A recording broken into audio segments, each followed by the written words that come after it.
누구에 대해서 아는 것과 누구를 잘 아는 것과는 큰 차이가 있죠.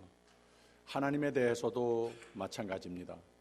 하나님에 대해서 잘 아는 것과 하나님을 내 하나님으로 나를 하나님 자녀로 삼아 주신 것을 믿고 하나님을 잘 아는 것과 큰 차이가 당연히 있는 것 아니겠습니까? 이 후자 하나님을 잘 안다고 하는 의미는 무슨 뜻인가 하면 하나님과의 하나님께서 계획하신 바대로 구별하셔서 하나님의 것으로 만들어 주셔서 그리고 또 우리가 하나님께 향한 믿음으로 말미암아 영원한 교제를 소망도 하지만 이 세상에 사는 가운데에도 눈으로 볼 수 없지만 사람들은 잘 모르지만 하나님께서 주시는 이 사랑, 영교를 누리면서 사는 삶이 되는 거라고 하는 말입니다. 참 안 됐지만 신학이라고 하는 것이 자칫 잘못하면 하나님에 대해서 많은 것을 배우는 공부가 될 수 있는데 하나님을 잘 아는 학문이 되지 못할 경우도 있습니다. 이 말이 안 되는 것 같지만 옛날에는 그런 예가 없었겠습니다만은 오늘 세대에 와서 하물며 신학교에서 교수로서 하나님에 대해서 가르치는 사람들마저도 하나님과 이 영적인 교제를 누리고 있지 못하기 때문에 하나님을 알지는 못하는 경우가 많이 있습니다. 그러니 신앙생활을 하는 교인들 가운데에도 그럴 경우가 있다고 하는 말입니다. 하나님에 대해서 잘 알고 그리고 하나님을 잘 아는 내 마음과 내 삶을 활짝 열어서 내 삶의 주인이 되시는 삶을 과연 내가 누리고 있는가? 더욱이 성탄 계절을 맞이하여서 성탄, 하나님께서 온 인류를 구원하시기 위해서 심판하시기 위함이 아니라 구원하시기 위해서 오셨다고 그랬는데 과연 우리 모두가 그것을 경축하고 내가 잘 아는 하나님을 내 마음에 내 삶에 다시 활짝 열고 영접하는 계절이 됐는가? 하나님을 이만큼 잘 알고 그래서 미래를 향하여서 더욱 희망으로 확신으로 채우는 계절이 되는 것인가? 아니면은 믿음이 있는 사람이나 없는 사람이나 별 다름없이 세상에서 우리가 많이 볼 수 있는 것, 서로 주고 받을 수 있는 것, 그런 차원에서 메리 크리스마스를 보내는 것이 아닌가? 이런 진단들을 좀 우리가 심각하게 할 필요가 있습니다. 이런 말을 가지고 신앙적으로 어떻게 표현을 하는가 하면 신앙 고백이라고 말을 합니다. 신앙에 대해서, 성경에 대해서, 하나님에 대해서 아는 것과 신앙 고백을 할 수 있는 것과는 큰 차이가 있다고 하는 겁니다. 이스라엘 사람들은 그 신앙관 속에 하나님을 신앙 고백하는 가운데에 하나님의 옛날들을, 특히 하나님의 개입하셔서 그들의 삶 속에 역사하셨던 주요 사건들을 신앙 고백하는 삶의 패턴을 아주 중요하게 여겼습니다. 그래서 이 이스라엘 사람들의 모두 히브리 사람들의 명절들을 가만 보게 되면은 옛날에 하나님께서 개입하셨던 것을 기억하는 명절들이 됐습니다. 그래서 이스라엘 사람들이 자녀들을 교육하는 방법 중에서도 많은 것을 지식적으로 머릿속에 집어넣는 교육이 아니라 그 삶이 하나님을 모시고 살 수 있도록 하나님을 잘 아는 삶이 될 수 있도록 그래서 하나님께서 생명의 빛을 비치우는 그런 삶을 살으라고 이렇게 교육을 시키는 것을 우리는 듣습니다. 성경의 주요 인물들, 왕들이나 선지자들이나 늘 하나님의 신실하심을 기억하라 외치면서 하나님 사람들을 은혜의 울타리로 돌아오게 했다고 하는 말입니다. 신앙 고백이 있었을 때 세상의 이기적인 삶의 패턴으로 인해서 하나님을 등지고 하나님을 잊었을 때 하나님의 사람들인데도 하나님과 멀어지기도 하거니와 하나님께서 그들에게 비치우는 생명의 빛이 없어지고 오히려 삶이 어두워지는 예들을 우리는 성경을 통해서 많이 보지 않습니까? 그런데 다윗은 하나님을 잘 믿기도 하지만 하나님의 마음과 합한 자라고 그랬습니다. 그야말로 하나님을 잘 아는 사람이었습니다. 하나님의 신실하심을 신앙 고백하는 사람이었습니다. 하나님을 아는 사람이었습니다.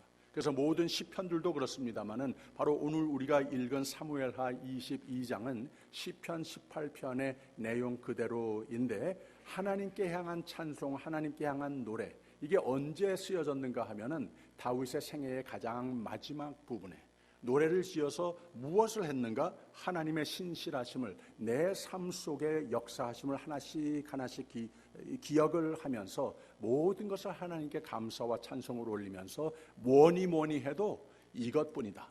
하나님을 잘 믿고 하나님을 아는 것뿐이다. 하나님께서 내 켠에 계심을 확신하면서 하나님의 생명의 빛으로 비치우는 삶을 내가 기억을 한다. 바로 이것 때문에 하나님께서 예전에도 오늘도 미래를 향하여서도 내 마음속에는 평강과 희망으로 채워주는구나 하면서 이 노래를 지어서 세세대대토록 하나님의 사람들로 신앙 고백적인 노래가 되라고 성경의 한 부분으로 포함이 된 겁니다. 바로 나의 힘이 되신 여호와여 내가 주를 사랑하나이다 라는 말로 시작을 합니다. 사무엘하 22장에서는 그 문장으로 시작이 되지 않습니다만은 시편 18편에는 조금 더 구체적으로 어떤 말을 했는지 가장 처음부터 말을 했는데, 나의 힘이 되신 여호와여 내가 주를 사랑하나이다 라고 그랬습니다. 하나님께서 분명한 나의 하나님이 되어주시고 내가 하나님을 잘 알고 하나님이 나를 아신다, 하나님이 나를 보고 계시다, 하나님이 나를 지켜주신다, 책임져 주신다, 이것을 확신하는 방법 중에 하나가 하나님 앞에 나올 때에 나를 이처럼 사랑하셨으니 나의 힘이 되셨으니 여호와여 내가 주를 사랑하나이다. 주님 앞에 이 고백을 하는 것이 얼마나 중요한지 모른다고 하는 겁니다. 내 삶에 하나님은 힘이 되셔야 하겠는데, 가장 중요한 것 중에 하나가 무엇인가 하면 하나님께 하나님 사랑합니다, 이 고백을 할 줄 아는 사람들이 돼야 한다고 하는 겁니다. 성경은 하나님은 예물을 가져오는 것도 귀하게 여기시고 고마워하시고 축복하시지만 하나님 사랑합니다, 하나님이 나를 사랑하시기만이 아니라 나도 전심으로 하나님 사랑하는 것을 듣고 싶어 하시는 하나님이심을 아는 고백을 여기서 하고 있는 것을 알 수가 있습니다. 이 사랑이라고 하는 표현이 그렇지 않습니까? 두 사람이 한 사람을 사랑하는데 그 사랑에 대해서 잘 알지 못하고 받아주지 못하고 거기에서 또 사랑의 고백이 같이 있지 않게 되면은 이런 좀 reciprocal한 relationship, 주고받고 하는 사랑의 관계가 되지 못한다면은 그거를 짝사랑이라고 합니다. 서로 아는 관계가 되지 못한다고 하는 거예요. 서로 사랑을 주고받을 때. 하나님의 형상으로 지음을 받은 우리가 그러면 하나님도 그 마음이 그대로 있으시다고 하는 거예요. 하나님 사랑 고맙지만 하나님께서 우리가 하나님 사랑합니다 찬양할 때에 하나님 기뻐하시고 기분 좋아하심을 믿으시기를 바랍니다. 다시 이 시편 18편의 가장 첫 이 문장이라고 하지 않았습니까? 제일 처음에 나의 힘이 되신 여호와여 내가 주를 사랑하나이다. 이 고백으로 종종 하나님께서 우리에게 사랑으로 채우심을 확신하며 매일매일 사는 가운데 이 예배 시간만이 아니고 항상 기쁨과 감사의 노래로 채우시는 삶이 되시기를 주님의 이름으로 축원합니다. 또 한 가지 중요한 것은 2장, 오늘 22장의 제일 첫 부분에 2절에 이런 말씀이 있어요. 가로되 여호와는 나의 반석이시오 나의 요새시오 나를 건지시는 자시오 라고 그랬습니다. 또 3절에 가서는 나의 하나님이시오 나의 피할 바위시오 나의 방패시오 나의 구원의 뿌리시오 나의 높은 망대시오 나의 피난처시오 나의 구원자시라 나를 흉악에서 구원하셨도다 그랬습니다. 힘이 되시는 하나님, 반석, 요새, 건지시는 자, 나의 하나님, 바위, 방패, 구원의 뿔 등 이런 명칭들은 하나님의 구원하시는 강력한 힘, 완전한 힘을 상징하는 용어들입니다. 여러 각도 방법에서 다양하게 표현을 하고 있지 않습니까? 하나님은 성도들을 안전과 구원을 다 방면에서 다 방법으로 절대 보장하시는 하나님이심을 믿으시기를 바랍니다. 이 신앙 고백이 있는 사람들이 이런 강한 승승장구하는 삶을 살 수 있는 것이라고 하는 말이에요. 또 한 가지 중요한 것은 바로 이 사무엘하 22장에 43번을 하나님은 내 하나님이라 하는 표현을 하고 있습니다.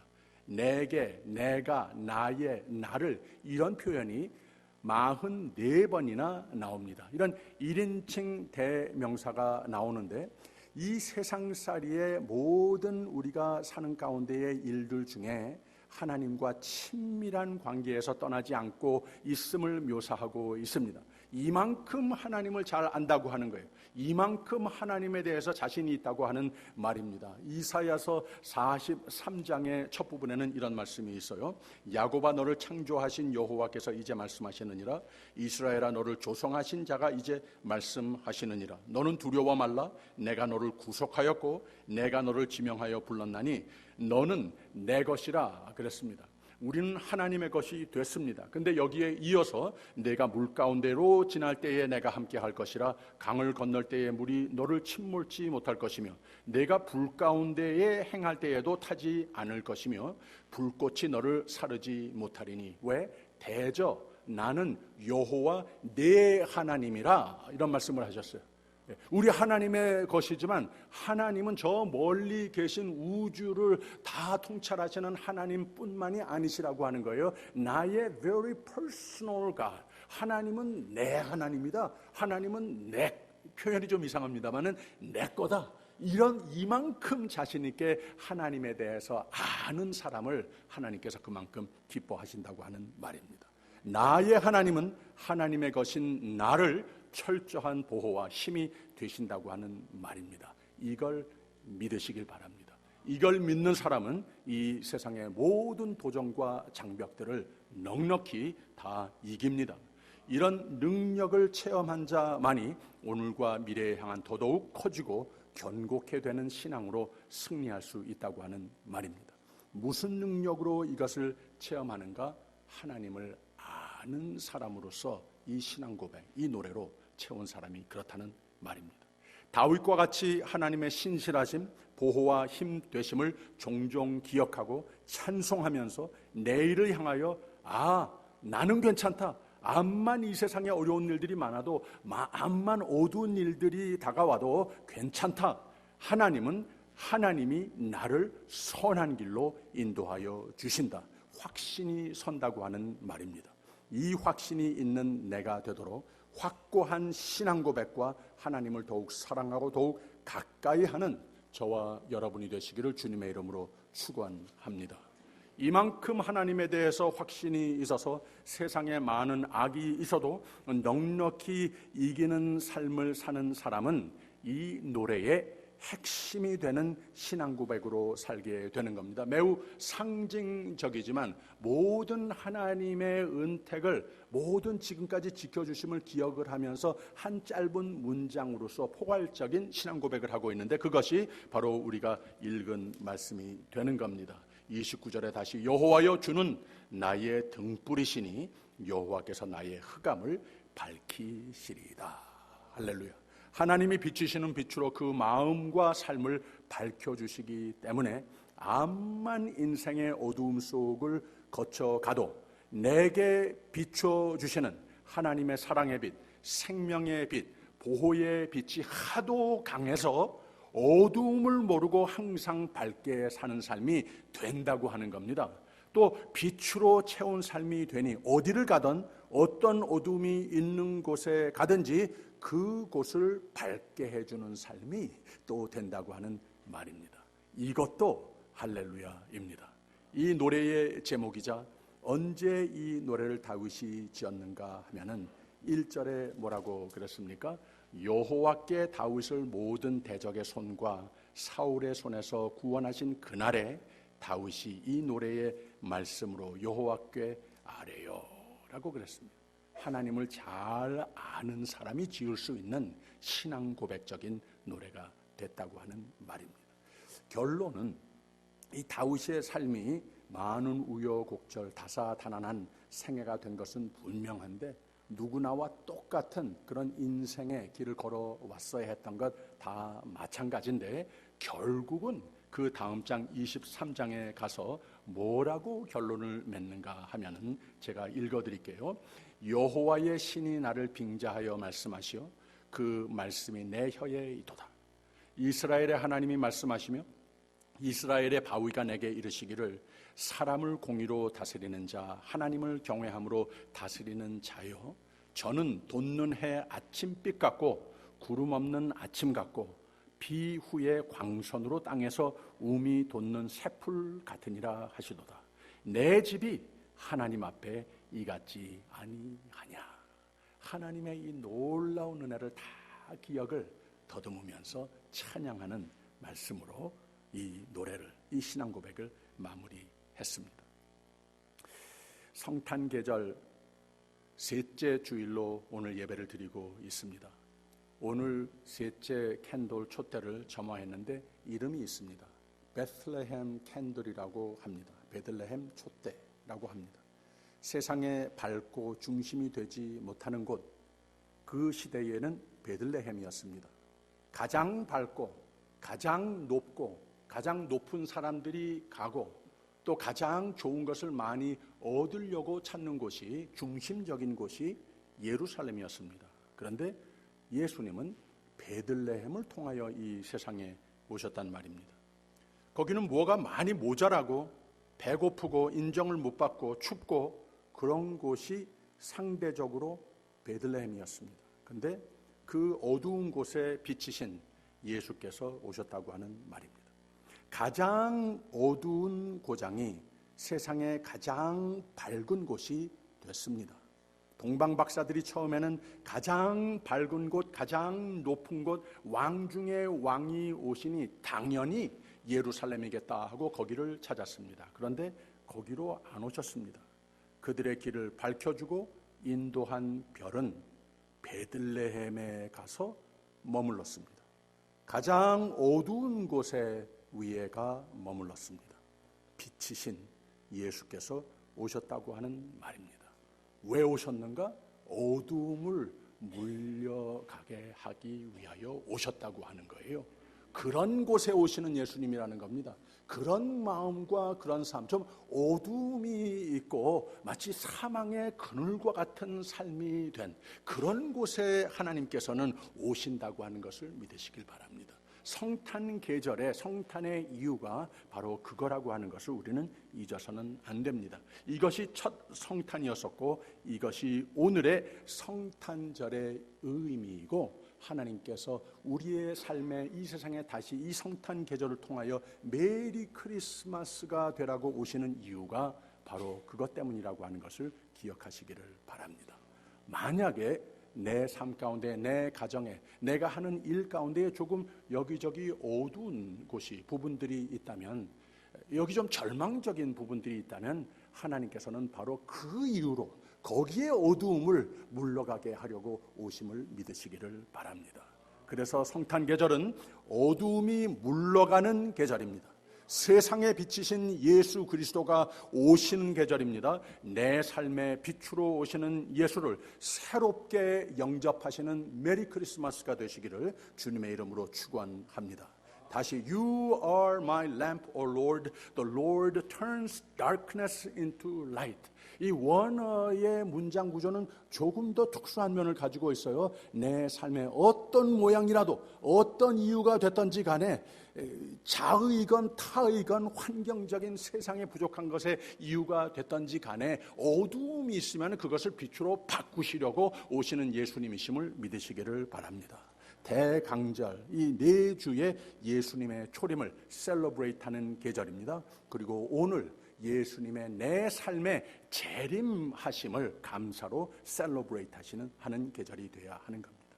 빛의 계절입니다. 예수님은 빛으로 오십니다. 예나 오늘이나 이유는 방법은 똑같습니다. 저기 뉴욕에 12월 4일에 매해 전통적으로 그렇게 하듯이 크리스마스 트리 라이팅 세레모니가 있었습니다. 아주 25m나 되는 키의 트리를 갖다가 세웠다고 하는 거예요. 거기에 전구가 우리 교회의 크리스마스 트리도 참 많고 아름답습니다만은 5만 개 LED 전구가 거기에 걸려 있다고 합니다. 그 세레머니 할 때 불을 탁 켰더니 마치 뉴욕시티가 다 대낮같이 환해지는 것 같았습니다. 근데 그거 참 좋은 건데 이 크리스마스 트리 라이팅, 모든 눈에 보이는 것, 모든 노래를 부르는 것, 모든 파티 셀러브레이션 하는 것, 모든 선물을 주고 받는 것, 그 뒤에 우리가 무엇을 누구를 왜 셀러브레이트 하는가 잊어서는 안 된다고 하는 겁니다. 가장 어두운 곳에 세상이 줄 수 없는 그 생명의 빛, 사랑의 빛, 영원의 빛으로 오시는 예수님을 셀러브레이트 하기 위한 메리 크리스마스라고 하는 것을 잊으면 안 된다고 하는 겁니다. 어디에 빛이 비치나 다시 흑암에 세상은 어두운 곳이 많은데 악 때문에 어둡기도 하고 불의 때문에 도덕적 타락 때문에 어둡기도 하고 또는 상처와 아픔과 외로움 때문에 어두움이 내 삶에 있을 수도 있습니다. 여기에 예수님은 나는 세상의 빛이라 라고 하셨습니다. 예수님은 빛으로 오십니다. 이 빛을 받고 그 빛 가운데에 사는 삶이 되라고 오시는 거라고 하는 말입니다. 바로 예수님께서 우리에게 비치시는 이 빛, 우리는 꼭 기쁨으로 감사로 기억하며 새롭게 영접할 필요가 있는 겁니다. 이사야서 9장에는 이런 말씀이 있어요. 우리에게 오시는 예수님, 또 우리에게 비추시는 빛으로 오시는 예수님이 어떤 분인가? 이 성탄의 주인공으로 오시는, 빛의 주인공으로 오시는 예수님이 어떤 분이신가? 이사야서 9장 첫 부분에 흑암에 행하던 백성이 큰 빛을 보고 사망의 그늘진 땅에 거하던 자에게 빛이 비치도다. 이는 한 아기가 우리에게 낳고 하면서 그 빛이라고 하는 상징적인 용어를 네 가지로 좀 더 풀이해서 아주 구체적으로 우리의 마음의 삶에 와 닿도록 설명을 해 주는데, 한 아들을 우리에게 주신 바 되었는데 그 어깨에는 정사를 메었고 그 이름은 기묘자라, 모사라, 전능하신 하나님이라, 영존하시는 아버지라, 평강의 왕이라 할 것임이라 라고 그랬습니다.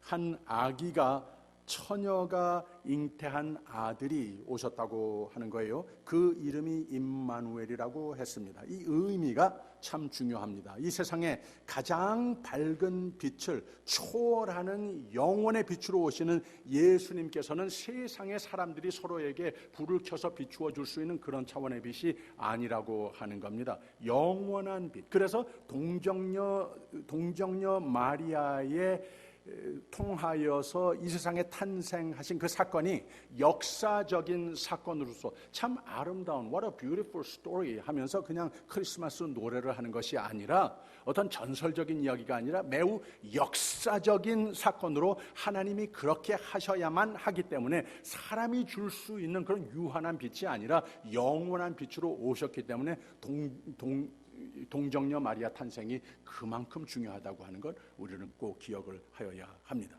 이분이 오셨다고 하는 겁니다. 세상의 가장 밝은 빛을 초월하는 빛, 세상의 가장 어두운 곳 삶을 밝게 해주는 빛으로 오셨다고 하는 겁니다. 이 한 아기가 태어났습니다. 정사를 메었고라고 하는 표현이 있는데 우리를 다스리시는 분입니다. 하나님의 나라 이미 이 세상에 임했습니다. 어제 하나님께서 우리에게 찾아오셔서 우리에게 주시는 이 참 복된 생애를 우리가 사는 가운데에 바로 이 빛이신 예수 그리스도를 마음을 잘 정돈하고 새롭게 영접하는 것이 얼마나 참 중요한지 모릅니다. 정사를 메었고라고 그랬고, 우리 이미 이 세상에 사는 가운데에 구별된 사람 아닙니까? 하나님의 나라는 이미 이루었습니다. 하나님 나라 안에 이미 우리는 살고 있는 사람들입니다. 이게 무슨 뜻인가 하면 하나님의 다스림 아래 있는 사람들이 곧 성도들이다. 이게 얼마나 큰 영광인지 모릅니다. 그 다음에는 기묘자라 모사라 하는 표현이 나오는데 우리 한국어 표현에는 이 두 가지를 따로 분리해서 그는 기묘자이시라, 그는 모사라 이렇게 표현을 하는데, 이 원어에는 이 기묘자라고 하는 말은 형용사로 쓰여졌고 모사라라고 하는 말을 그 다음에 붙였습니다. 무슨 말인가 하면 He is wonderful counselor, 말하자면 기묘하신 상담자이시다, 이런 뜻을 가지고 있는 거예요. 간단히 쉽게 풀이하면 우리의 모든 짐을 다 지어주시려 오시는 분이시다, 이런 말입니다. 전능하신 하나님이라고 하는 표현도 나오는데 어디 계시든지 계시는 하나님, 시편의 139편에 그렇게 아주 섬세하게 설명하지 않습니까? 전지전능하시고 무세부재하신 하나님을 선포하고 있습니다. 어디든지 계시는 하나님이시고 어디든지 계시면은 사도 바울이 로마서 8장의 마지막 부분에 선포한 것과 마찬가지로 내가 확신하노니 사망이나 생명이나 천사들이나 권세자들이나 현재일이나 장래일이나 능력이나 높음이나 깊음이나 다른 아무 피조물이라도 우리를 우리 주 그리스도 예수 안에 있는 하나님의 사랑에서 끊을 수 없으리라. 이만큼 우리는 자신감을 가지고 믿음으로 살 수 있는 거라고 하는 거죠. 그 다음에는 영존하신 아버지라고 하는 표현을 했습니다. 나를 본 자는 아버지를 본 것이라 라고 그랬습니다. 예수님을 보면 하나님을 본 겁니다. 어떤 하나님이십니까? 아들을 보내신 우리를 이처럼 사랑하시는 하나님을 본다고 하는 겁니다. 성탄 계절에 우리는 이 예수님을 꼭 만나야 합니다. 평강으로 오시는 예수님, 빛으로 오시는 예수님, 건강, 웰빙, 행복 주시려 오시는 예수님을 꼭 만나야 하는 겁니다. 지난 주일 박준기 목사님의 설교를 제가 들어봤습니다. 예배 드릴 때에 하나님을 꼭 만나야 한다고 하는 말씀을 하셨어요. 성경 읽을 때도 하나님을 만나는 성경을 읽는 시간이 되어야 하는 것이다. 또 찬송할 때도 기도할 때도 하나님을 꼭 만나야 한다 그랬습니다. 크리스마스라면 예수 그리스도의 나를 셀러브레이트하는 계절이면 내 삶의 빛으로 오시는 예수를 꼭 만나야 하는 겁니다. 이분이 오신 겁니다. 이분이 여러분의 삶에, 여러분의 마음에 새롭게 오시는 겁니다. 할렐루야. 만왕의 왕이 오실 때에 어떻게 오셨는가? 구유에 마치 난민과 같이 그 방법을, 초라한 모습을 선택하여 오시더라고 하는 말입니다. 빌립보서 2장에 그는 하나님의 본체시나 하나님과 동등됨을 취하지 않으시고 하나님 영광 다 내게 다 내려놓으시고 비우시고 낮추시고 종의 형체로 사람 모양으로 성육신하여 오셨다고 그랬습니다. Why? 왜 하필이면 그렇게 낮은 그런 모습으로 오셨는가? 우리를 구원하시려고, 생명 주시려고 죽기까지 복종하셨는데, 하나님이 세상에 오신 방법, 이유는 가장 어두운 곳, 가장 아픈 곳, 가장 부족한 것, 가장 위로가 필요한 것, 거기에 오시려고 오시는 분이시라고 하는 겁니다. 어제 저녁에 새 식구가 되신 미셸 홍 집사님 남편 댄이 많이 더 아파지셔서 모레노 밸리에 있는 병원에 가 계시다는 얘기를 듣고 집사람하고 같이 갔습니다. 제가 처음 뵙는 분인데 누워있지만 아주 영화배우같이 잘생긴 분이었습니다. 처음 병실에 들어섰을 때 얼굴이 좀 굳고 저를 조심스레 살펴보는 것 같았습니다.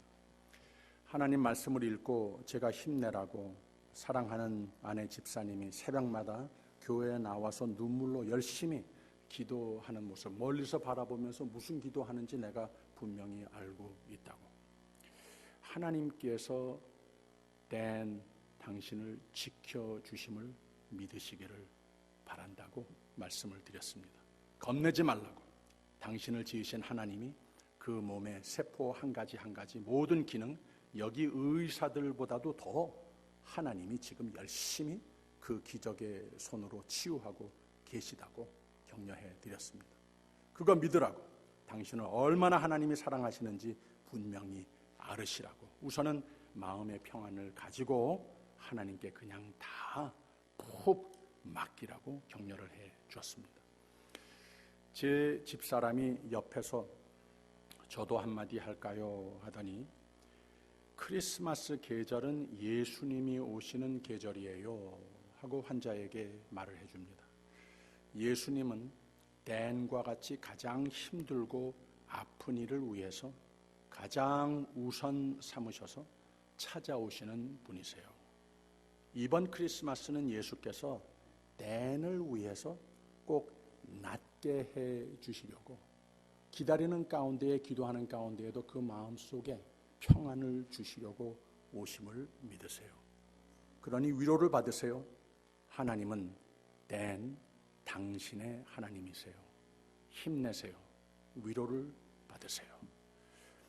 환자가 제가 말한 것보다 더 집사람 얼굴을 또렷이 쳐다보면서 듣는데 눈물이 글썽글썽해집니다. 그러더니 집사람이 또 우리 같이 크리스마스 노래 하나 불러요 하더니 Silent Night, Holy Night 찬송을 부르기 시작을 합니다. 이 댄이 같이 따라 부르는 거예요. All is calm, all is bright, round yon virgin mother and child, holy infant so tender and mild, sleep in heavenly peace, sleep in heavenly peace. 우리 넷이 거기서 같이 찬양을 했습니다. 댄이 두 눈을 지그시 감고 찬송을 같이 부르는데 양쪽 눈에서 눈물이 주르르 흐르면서 끝까지 같이 불렀습니다. 그 얼굴이 훨씬 밝아졌습니다. 살며시 웃어주기까지도 했습니다. 어두운 병실이 은혜의 빛으로 가득했습니다. 환자의 마음이 어두움은 물러가고 평안의 빛, 소망의 빛으로 채우는 것이 보이는 듯 했습니다. 빛이신 예수께서 어젯밤 그 병실을 방문하신 것을 저는 확신합니다. 어젯밤에 그 형제의 어두운 마음, 사망에 그늘진 마음은 예수님의 빛으로 밝혀주신 것을 저는 믿습니다. In your life, 여러분들의 삶은 어떻습니까? 혹시 이 아침에 예배드리는 가운데에도 잘 해결되지 않는 어두운 부분이 있습니까? 좀 그늘진 곳이 있습니까? 빛이신 오시는 예수를 새롭게 영접하십시오. 빛의 자녀, 빛의 되는 삶, 가장 값진 것으로 여기십시오. 베드로전서 2장 9절에는 너희를 어두운 데서 불러내시고 라고 그랬습니다. 또 사도 바울은 에베소서 5장에서 너희가 전에는 어두움이더니 이제는 주 안에서 빛이라, 빛의 열매를 맺어라 권면을 했습니다. 우선 빛의, 이 생명의 빛의, 사랑의 빛의 주님께 감사하는 계절이 되며, 또 우리로 하여금 빛의 열매는 모든 착함, 의로움, 진실함에 있느니라 덕을 선포하게 하심이라. 하나님께서 우리를 구원하신 것으로 기뻐하시지만 우리를 구원하시고 우리의 구원의 공구로 쓰시고자 하나님이 부탁하시는 계절임도 또 역시 우리는 깨달아야 하는 겁니다. 예수 그리스도의 빛을 감사로 받고 살고 찬양하면서 살지만 그 빛이 반사하는 복음의 등대 역할을 잘 감당하는 삶도 될 때에 그만큼 더 메리 크리스마스가 되는 줄 믿으십시오. 빛과 복음을 전하는 삶도 되십시다. 생명의 복음을, 빛을 많이 바라는 이 해의 성탄 계절이 되시기를 주님의 이름으로 축원합니다. 예수님은 세상의 빛이십니다. 여러분들은 또 세상의 빛으로 하나님께서 부르심을 믿으시기를 바랍니다. 기도하겠습니다.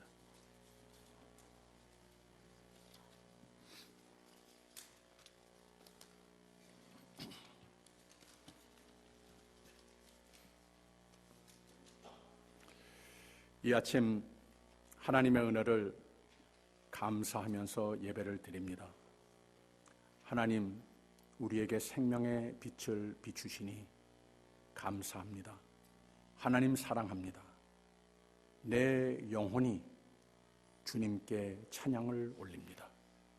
나의 반석이시오 요새시오 나를 건지시는 하나님, 내 피할 바위시오 나의 구한 뿔, 내 산성이신 하나님, 나에게 빛으로 오시는 주님 사랑합니다. 감사합니다. 하나님 귀한 주의 종들 더욱더 이 성탄계절의 주님을 꼭 만나보게 하여 주시옵소서. 그래서 주님을 만나는 그날까지 하나님을 잘 아는 신앙 고백으로 매일매일의 삶이 승리의 삶이 선의 삶이 참 복의 삶이 되게 하여 주시옵소서. 예수님 이름으로 기도하옵나이다.